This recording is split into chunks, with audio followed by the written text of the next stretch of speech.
In this part, I want to talk about the process of inflammation and also fever. Inflammation or inflammatory response is an immediate, local, non-specific event that occurs in vascularized tissue against a great variety of stimulation. Inflammation occurs, for example, in response to a scratch of the skin, a bee sting, overuse of a body structure, or proteolytic enzyme released by fungi.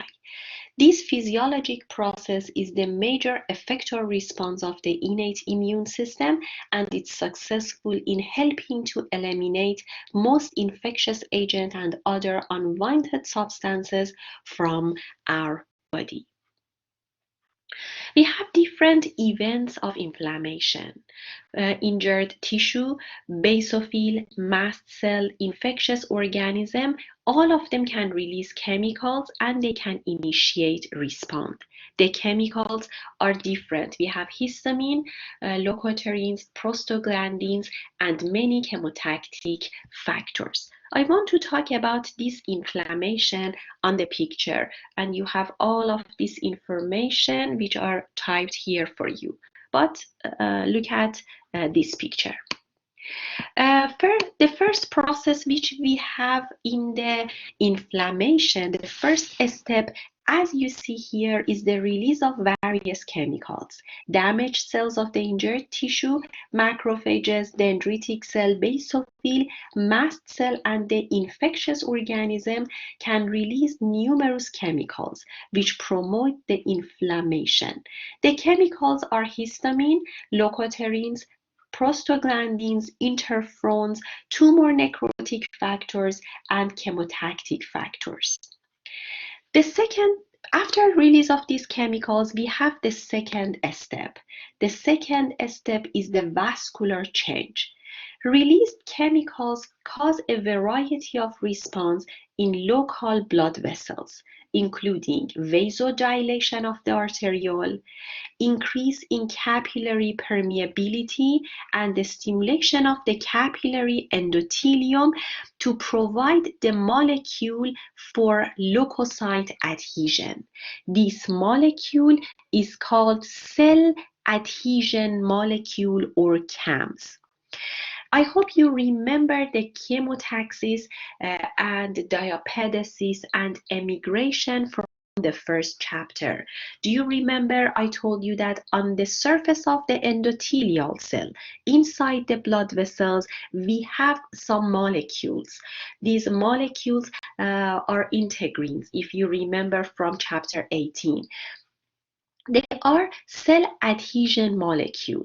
When we have infection, when we have a pathogen in our body, when the chemicals are released, we have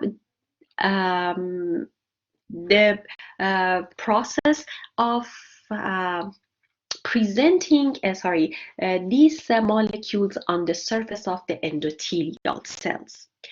And this cell adhesion molecule can adhere and attach to the leukocyte here. So the leukocyte here, like neutrophil, attach to the endothelial cells.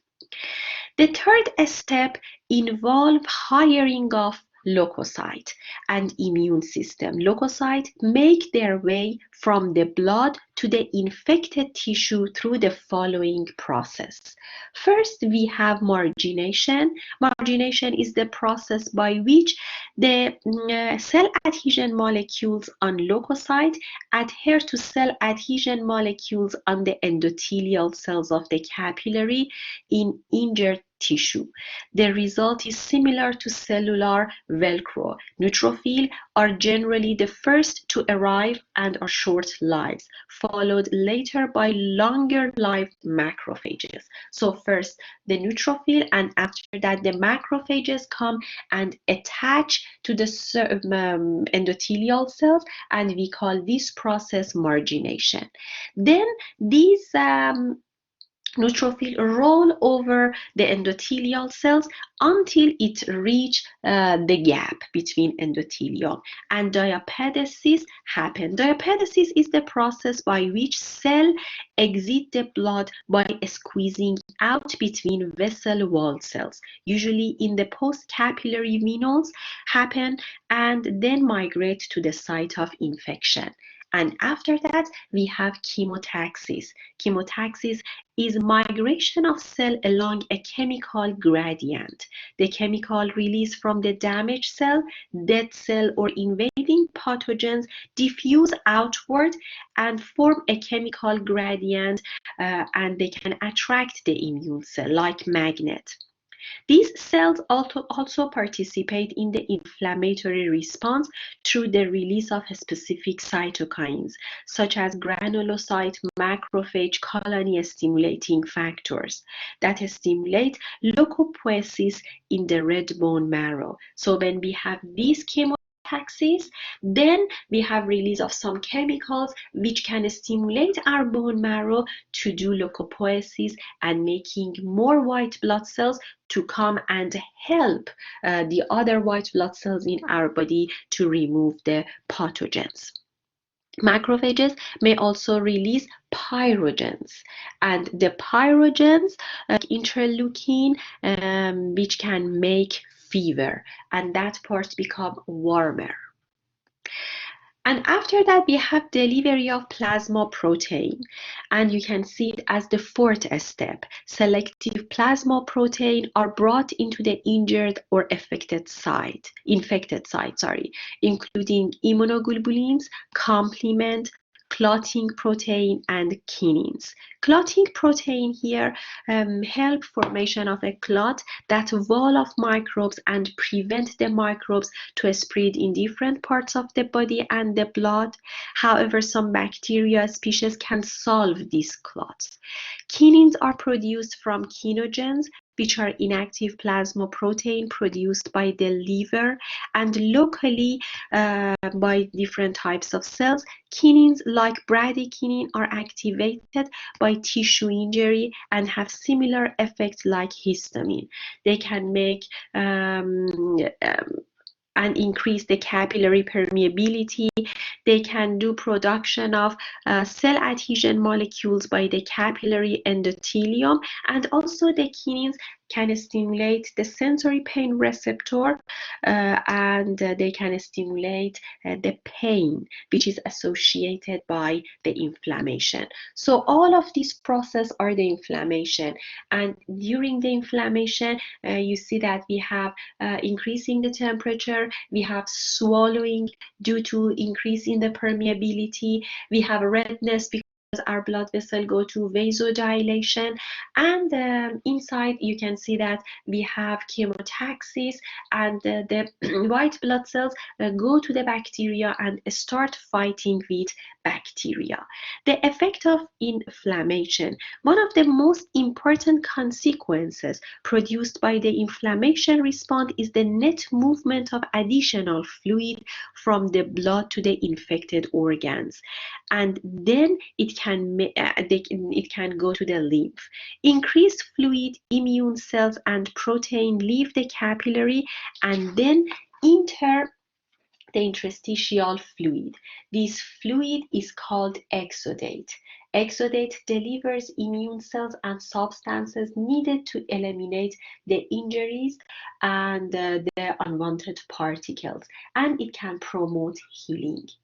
This increase in fluid movement is due to several factors: vasodilation, increased capillary permeability, and the loss of the plasma protein. When we lose the plasma protein, we have a decrease in the osmotic pressure of the blood, so the plasma can easily go out of the blood, and it can go to the interstitial fluid. And the effect of inflammation between 72 hours, inflammatory response slows, monocyte exit blood becoming macrophages. Macrophages eat bacteria, damaged host cell and dying neutrophil, and tissue repair begins as fibroblasts form new connective tissue. And in this slide, you can see the signs of inflammation.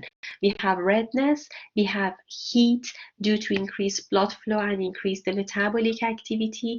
We have swelling because we have increase in fluid loss from the capillaries.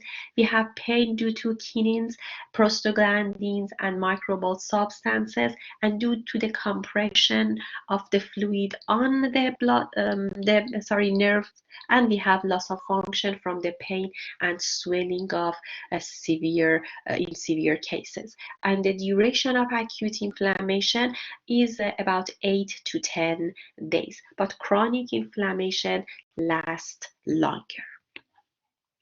The other process which is important for our body defense is called fever or pyrexia.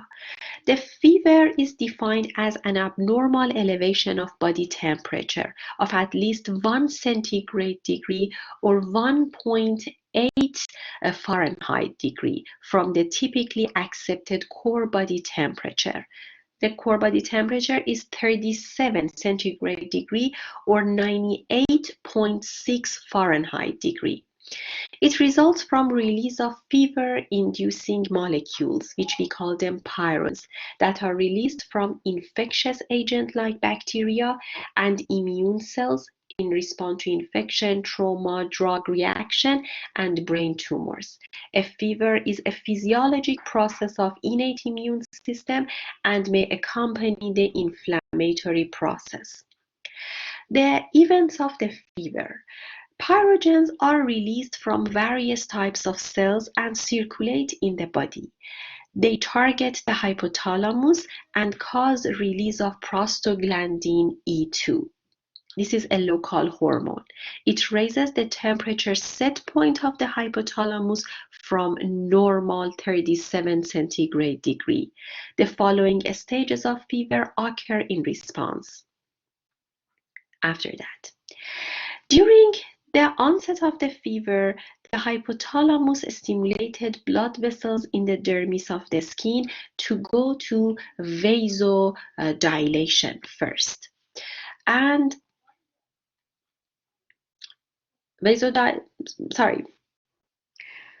duration the fever, the hypothalamus stimulates the blood vessels in the skin to go to vasoconstriction, to decrease heat loss through the skin. And a person shivers to increase heat production through muscle contraction. So the body temperature increase. The person may experience chills during this stage, which lead to shivering. And when the body temperature goes up, it inhibits reproduction of bacteria and viruses. In that high temperature, the bacteria and viruses cannot do multiplication. And then we have promotion of interferons activity. The activity of leukocyte, specifically lymphocyte, increase, and the tissue repair go up. Increase cell adhesion molecules on the endothelium of the capillary, and additional immune cells can go out of the bloodstream and go to the affected organs. And it's recommended to leave a low fever untreated. But we have some risk for high fever, specifically in children. If the fever increase, if the body temperature increase from 103 centigrade degree Fahrenheit and slightly lower in adult, it can be dangerous. It can change the metabolic pathway. It can denature the protein in our cells, and it can make seizures. And we have some irreversible brain damage when we have the fever which is greater than 106 Fahrenheit degree, and we can have death after the temperature become greater than 109 Fahrenheit degree. In this picture, you can see the innate immunity. Look at here, the innate immunity is the first line of defense. As you see in this picture, we have a skin which can cover the surface of the body. On the surface of the skin, we have normal flora which can help prevention of growth of pathogenic organism. The epidermis do exfoliation and it can remove potential pathogen. And inside the dermis, we have gel-like hyaluronic acid which can limit spread of the microbes. We have sebaceous gland and sweat glands. Both of them can help our immunity. The sebaceous gland or the oil gland can do secretion of sebum, and the sebum has acidic pH, and it doesn't let the microbes to grow. And we have sweat gland, and the sweat gland secretion can help wash away microbes contain lysozyme, defensine, dermacidin, and they can inhibit microbial growth on the surface of our skin. The mucous membrane can line the organs like digestive system, urinary system, respiratory system, and also genital system. We have normal flora on this mucous membrane. The mucus which is secreted from this mucous membrane trap microbes, and they contain lysozyme, defensine, and IgA to defend against potential pathogens. The cilia can sweep material along these tracks. The epithelium can make a physical barrier, and the connective tissue contain hyaluronic acid, and also it contain different macrophages which can protect the body. Here you can see the lacrimal gland which can secrete lysosome and IgA. We have saliva which contain lysosome and IgA. We have hair in the nose which we call it vibrissia, and it can trap the pathogens. We have nasal secretion. They contain defensine, IgA, and lysozyme. The vomiting can eliminate the microbe. We have hydrochloric acid in the stomach, and we have low pH here, so it can destroy most of the pathogens. Defecation can eliminate microbes, and urine flow also can remove microbes from the urinary system. And in the next picture, you can see the second line of defense. The second line of defense, one of them is fever. The hypothalamus can regulate the body temperature, including a fever. Benefit of fever include inhibition of microbe reproduction, enhanced interferon activity, increased lymphocyte activity, and it can make more cell adhesion molecule and accelerate tissue repair. We have inflammation, and the inflammation delivers needed substances to defend against injuries, and it can flush unwanted substances into the lymphatic capillaries. We have some cellular defense in the body. We have phagocytic cell which can engulf and destroy infection agents like neutrophil, macrophages, and dendritic cell. We have a release of some chemicals which can initiate and enhance inflammation like histamine, heparin, and icosanoid. We have natural killer cell which can destroy abnormal cell by release of cytotoxic agent like perforin and granzyme. And we have eosinophil which can release some cytotoxic agent to destroy the parasites. And also we have some antimicrobial proteins and chemicals. We have interferons which have antiviral substances and prevent spread of viruses. We have complement system which insert to the cell membrane and increase the permeability of the cell to the fluid and salt, and then we have bursting of the pathogen here. We have some opsonization. The opsonization is the insertion of opsonin to the pathogen, and then the phagocytic activity increase, and we have cytolysis by the function of some complements. All of them are the process which happen in our innate immunity. The second, and these are the second line of defense. The pus or exudate contains destroyed pathogen, dead leukocyte, macrophages, and cellular debris removed by lymphatic system or through the skin.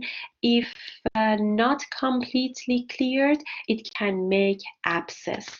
Abscess and pus are different. Pus can easily come out of the wound, but abscess has wall, and it's protected by the connective tissue, and for removal of the abscess we need to perform surgical procedures. And when we have acute inflammation, ice is recommended because ice can make vasoconstriction and decrease inflammatory response.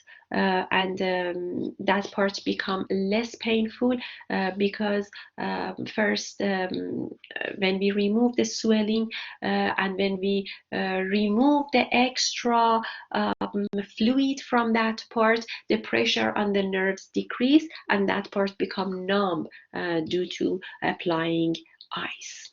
And in this part, you can answer this question. What are the differences between innate and adaptive immunity? And how long does innate immunity and how long does adaptive immunity takes? What are interferons?